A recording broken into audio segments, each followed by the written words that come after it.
What's going on, everyone? Welcome back to Movie Emporium's TV review of the season finale of season 4, which is Será, and of course was directed by Richard J. Lewis. Okay, so season 4 is officially concluded. What can you not say that hasn't already been said before? This is definitely a much marked improvement to what was a very kind of downturn situation for Westworld.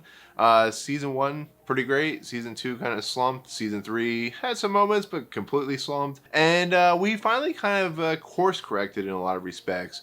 Now, the question remains, was the season finale of season 4, was it successful? And now, I wouldn't say this is like the most shocking season finale of Westworld I've ever seen. That's still season 1. I think this is one of the most impactful episodes of a season finale for the series. I think it's one of the most emotional.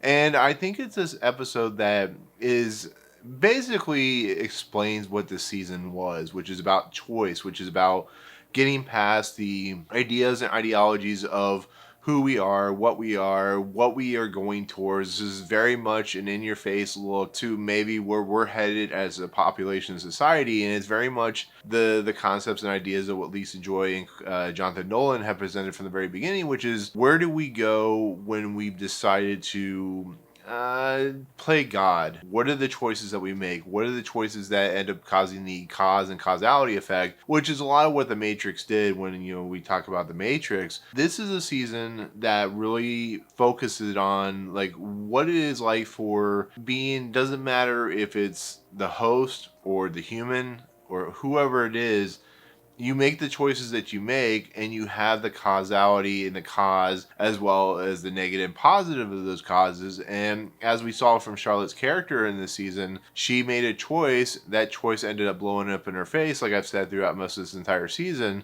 And that's interesting. It's interesting to see the willingness to show the consequences of our actions and how that affects the major situation at hand and stuff like that. And there are some revelations that happen in this episode which are going to lead into what I would expect is the last season of Westworld, which is season 5, because it's very much, unless they've come up with like a Doctor Who scenario, it's very much insinuated that Christina, or now she's being called Delores finally, is effectively doing, which is coming up with the last thing, the last test, find out whether any part of the society that is Westworld is worth saving.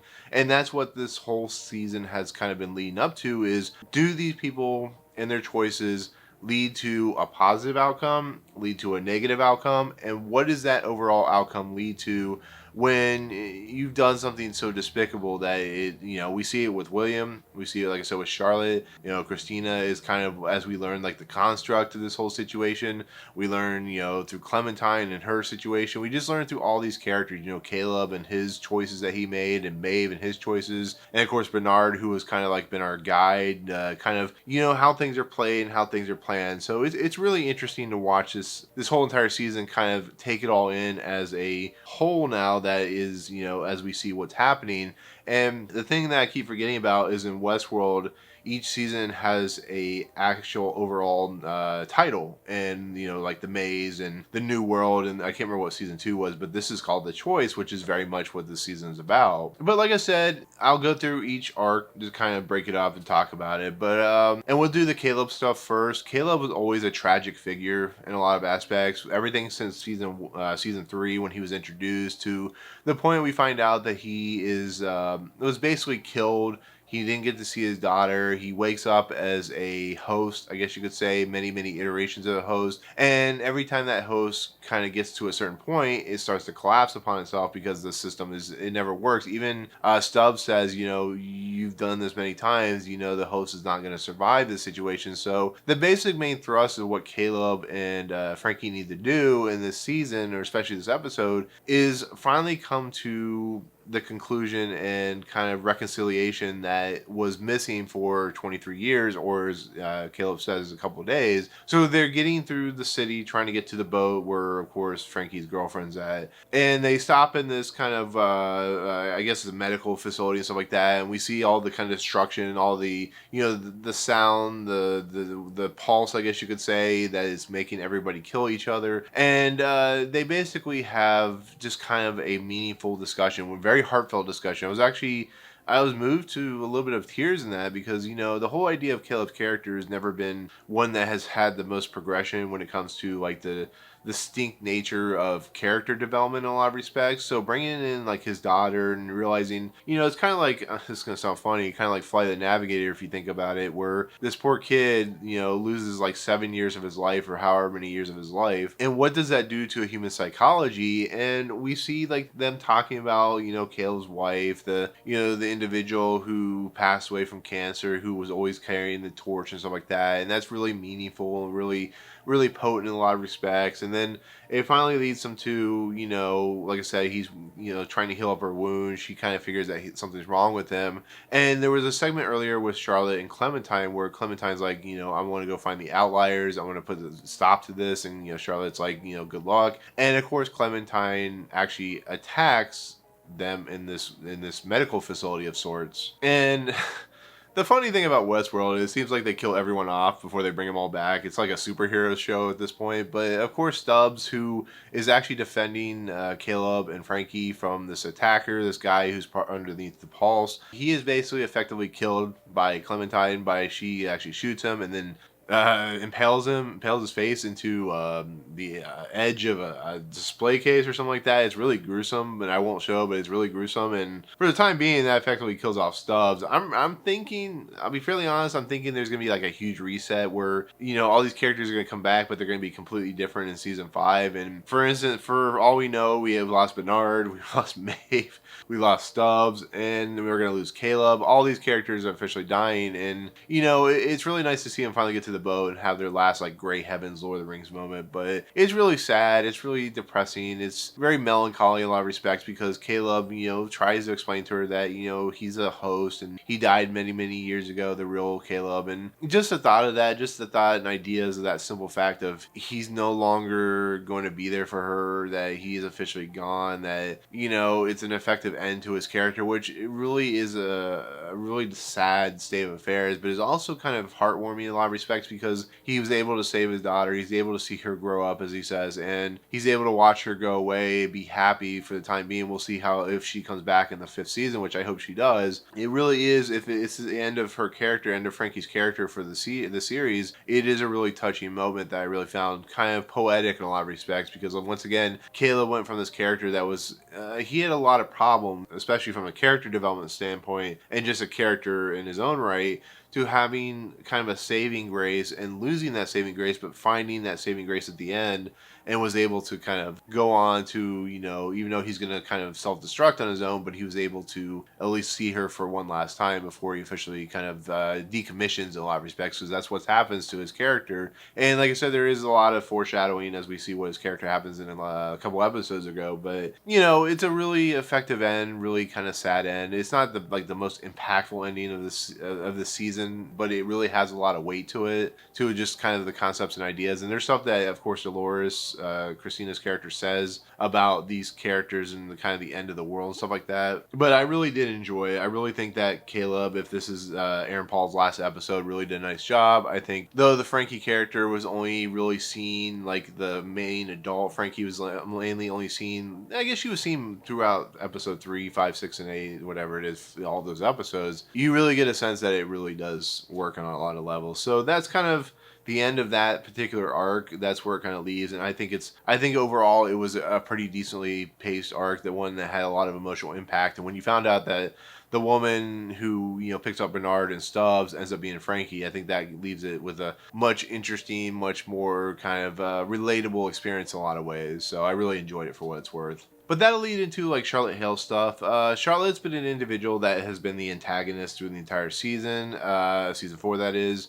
Of course, we have William, who's part of that in a lot of effects, but he has his own agenda, which I don't think paid off very well, to be fairly honest, in this episode.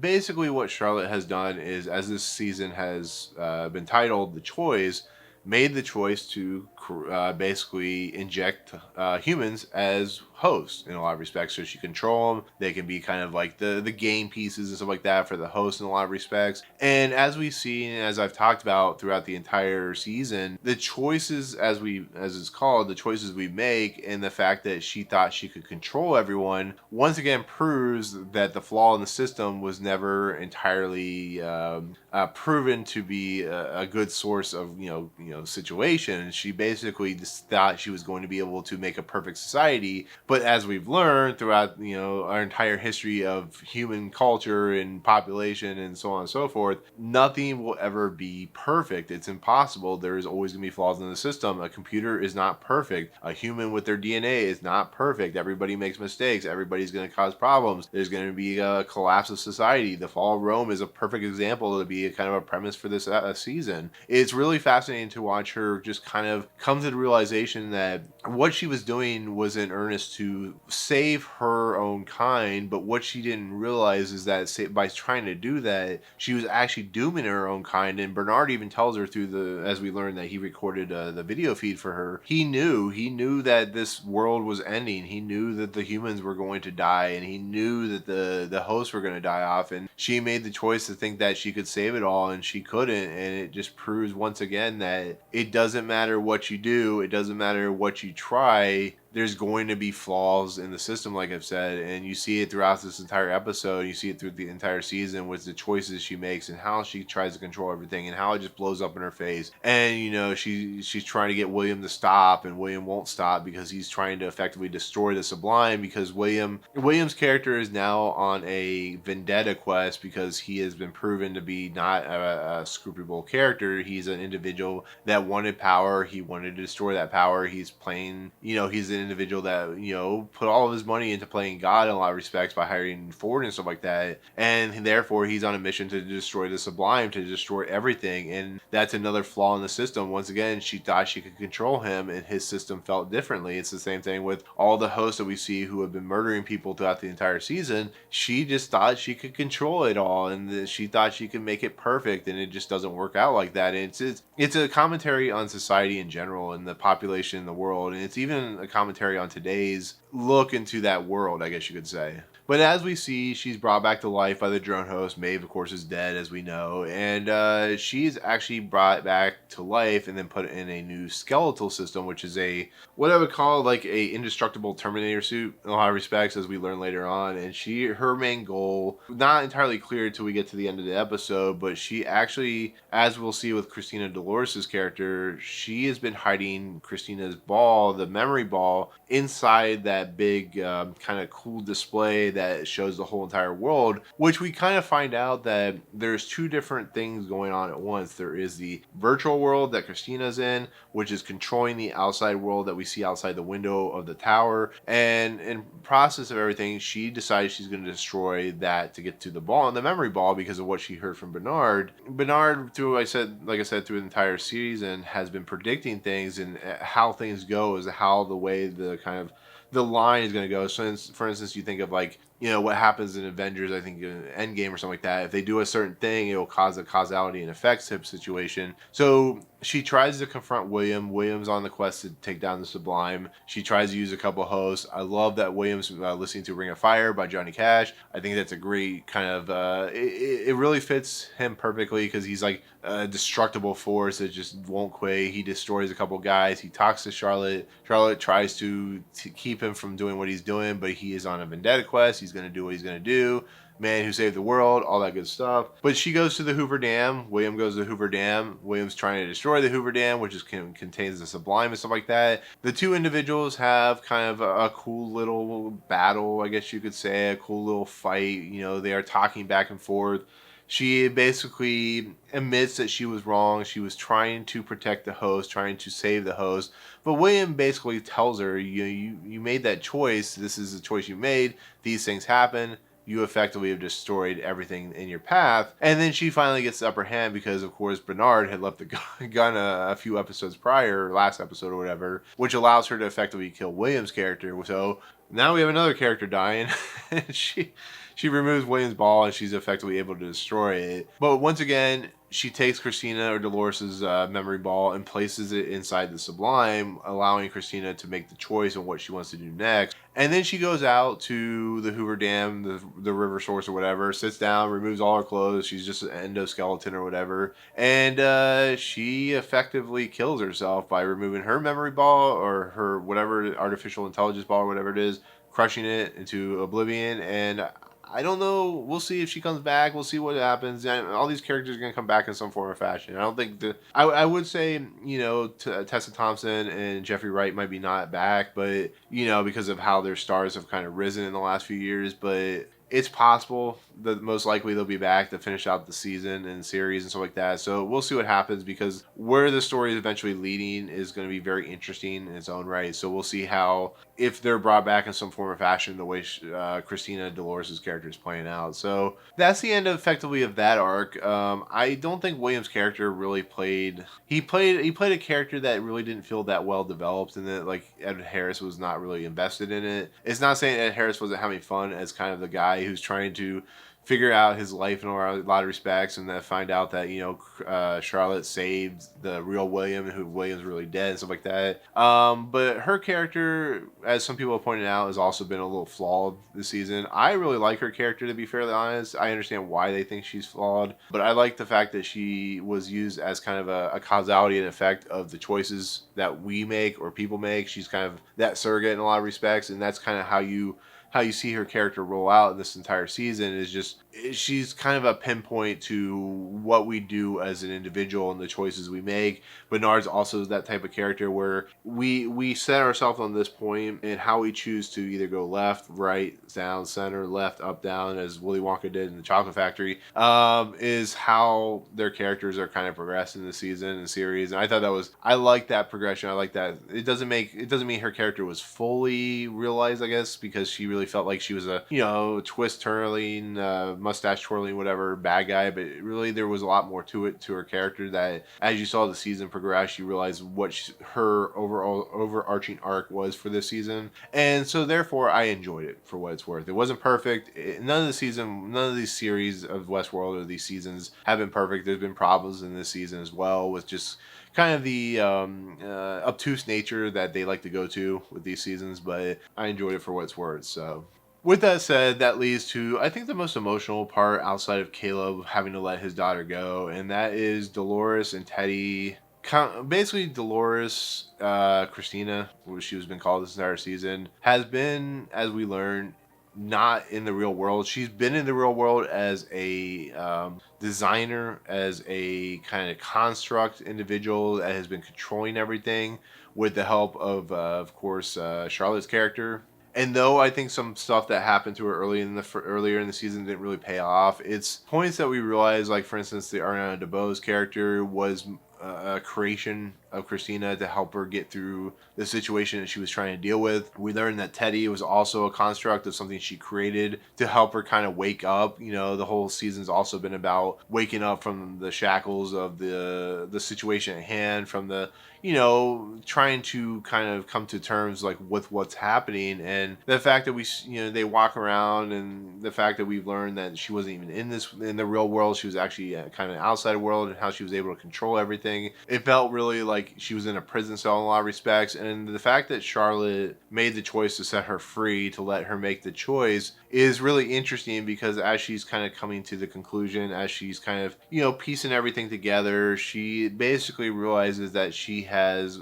really one choice on her hand, the one choice she's going to make. And she says goodbye to Teddy. She realizes that Teddy's probably in the sublime, and I'm sure she's going to eventually find him in the end of season 5. But in essence, what ends up happening is the world around her disintegrates. She talks to Ariana DeBose's character for a couple seconds. Like Ariana DeBose is like the architect from the Matrix. There's a lot of Matrix stuff going on in this season, especially with all the construct stuff like that, which is what I would call a little convenient in a lot of respects. But the idea of the simulation, the idea of control, the idea of a world that you have no say in and no future in, is a lot of it is a thing that a lot of shows and a lot of movies will do when they kind of go into this heady sci-fi nature. But she in essence talks about, when we finally get to what her plan, or what we think her plan is that the world that is we've seen throughout the 4 seasons is done. It's gone. It's effectively over. But what she wants to do is recreate Westworld, the original Westworld from the first season, to allow both human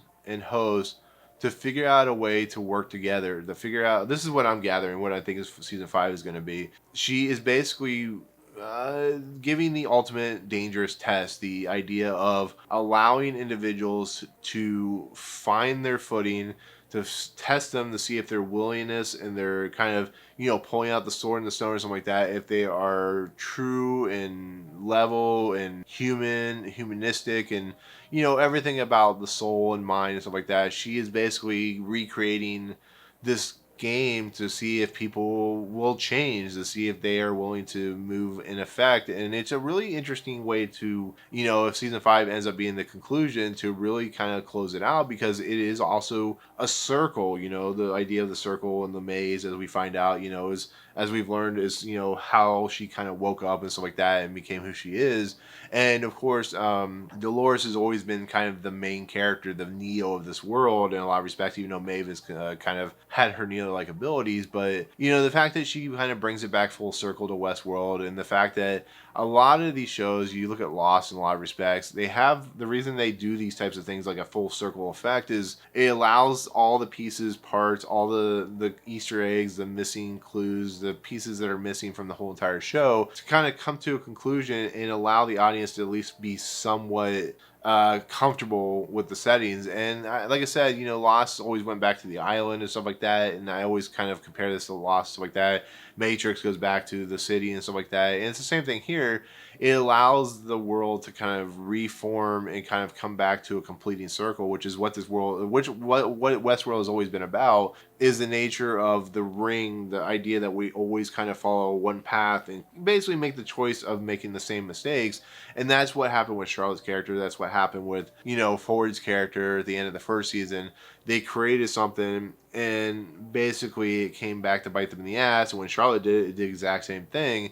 So the fact that Delores, who's finally now Delores, is basically recreating this world, is to see that if the ring is going to continue, if she needs to destroy everything, what is the decisions that she's going to make? How is that going to affect, the culture and the population? Now that she's in the sublime, she can see if people are truly worthy of what they're trying to do and what they're trying to be. And, like I said, control is a very effective nature, and she's trying to unleash that control from being, a thing. And on top of everything, she's trying to free everybody into a world that can make them happy in a lot of respects. I think that's kind of where I see it going. I think she's going to, the test is going to be, are humans and hosts worthy of even living anymore? Are they worthy of being a thing anymore? She has all the power now. She has all the abilities. She can do whatever she wants thanks to Charlotte. But that's what this series has also done, is like, does she use her power for bad, what she's done in the last couple of seasons? Does she use it for good? Like, overall, is she going to let this civilization live? And even though the world has come to an end, as like she says,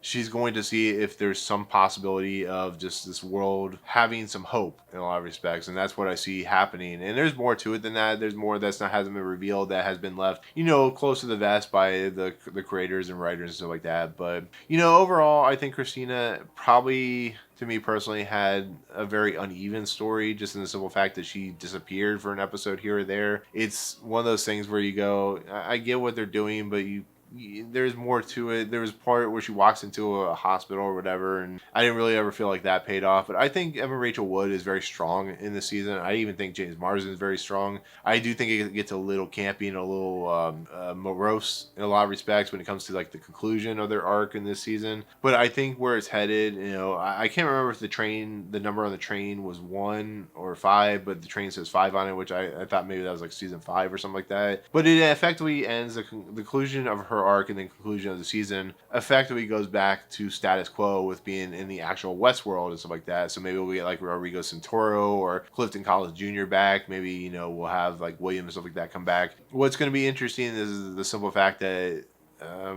most people in this world aren't real. So the test is going to be like, you know, are the hosts in this world, or is there going to be any type of human type of situation? I don't know, but yeah, that's effectively ends the whole entire season, as well as Christina and Dolores' arc. And you know, like I said, it does stumble a little bit, is a little problematic in a lot of places, but that effectively ends the season 4 of Westworld, titled The Choice. I think this is a fantastic season. I think it never was perfect in a lot of respects, but no TV series is when it comes to seasons. But it felt whole. It felt like it had a purpose. It felt like it had an overarching narrative that pushed through each episode. And because it was only 8 episodes, it allowed it to be kind of tightened and kind of controlled, but also bring up some really interesting choices and ideas about, you know, human condition and control and the choice and stuff like that, and where these characters headed. And I can safely say I never predicted in this episode 1 exactly where this is going, but I must say that this season at least attempted and was pretty successful in creating a really interesting, intriguing narrative that I found very fascinating. I always like heady sci-fi in a lot of respects, and I felt that this did a really nice job and does a really interesting kind of take on, you know, the population as a whole in a lot of respects and what they do. And like I said, it's always been about that, but this is really, really about that, which I thought was cool. So, but this is where I would usually do my theories and then my score, of course. And theories, I've already talked about where I think season 5 is going to head. And of course, we have no more episodes, so that's kind of the conclusion of season 4. For my grade for this episode, I would just say like a 9.5 out of 10. I think it was great. I think it had problems, but it still really felt like an effective ending to a series. It's not as good as, like I said, the first season's ending, but I think it's definitely a winner on like the emotional and kind of core front of what Westworld can be when it's actually really good. Now for the season, I'm gonna go a 9 out of 10. I really am. Like I said, there was a couple, I think eight episodes or whatever. Anyways, it averages out to like a 9 to a 9.2 or something around there. So 9 out of 10, I think really fits this season. I think it is a fantastic look into what good can come out of Westworld when it's actually doing stuff on point. And but if I were to rank the seasons like in order, I would go, of course, this season, because I really think this season really did work a lot better than the first season. I put season 1 next. I put season 3 and then season 2 in kind of that order of where I feel this series is as of right now until season 5. So, but yeah, I think that's gonna do it. That's gonna be my take on, of course, Westworld season 4 episode 8, which is called Será, as well as my official take on season 4 of Westworld. Yeah, it was fun. So I can't wait to see season 5 in probably 3 years or whatever it's gonna be. So, anyways, without further ado, thank you so much for watching. Thank you so much for commenting on these episodes. You know, a lot of people did talk about what they thought about these episodes. Some people didn't agree with me. Perfectly all right. A lot of people did, which is also awesome. And now that we've seen the episode, I'm kind of in the comments now. Let me know where you think season 5 is going to head. What do you think of this episode? What do you think overall of season 4? And what do you think is going to happen next? So with that said, thank you so much for watching. And I can't wait to talk about season 5 when it eventually comes around in 3 years. So anyways, without further ado, thank you so much. If you like this video, awesome. Hit the subscribe button to join Movie Emporium. Hit that notification bell at the top to find what's coming next. If you like this video, awesome. Hit that like button, and we'll see you next time in the world that is Westworld. Peace out, guys.